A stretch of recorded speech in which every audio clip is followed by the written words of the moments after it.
Hey guys, in this video we'll discuss how does Cash App Afterpay work. Now the first thing I want you to do is just launch Afterpay by Cash App. Either log in or you create an account.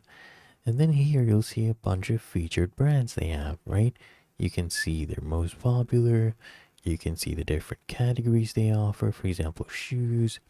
You can even search for specific things up here. For example, men's shoes.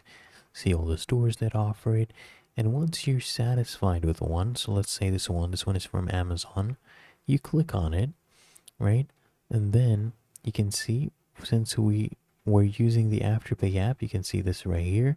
We are through on Amazon using Afterpay. So you just scroll down, click on add to cart, proceed to checkout, and then we'll be doing Afterpay at Amazon. We'll be paying with Afterpay.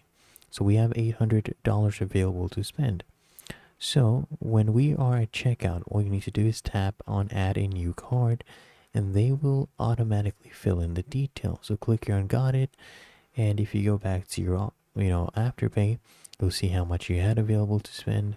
You'll see the active orders. You'll see how much you owe.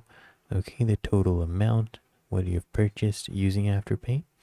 And if you go to your account settings, you click on payment settings, you can add a payment method right here. So if you don't have a payment method already, you can click on add a payment method, enter the card number, cardholder name, expiry date, and there you go. That's all you have to do. You can even turn on preferred payment day where you pay on a specific schedule. And also, you can also get the Afterpay card, right? But otherwise, it's really that easy and simple. If you found this video helpful, make sure you smash that like button and subscribe to the channel.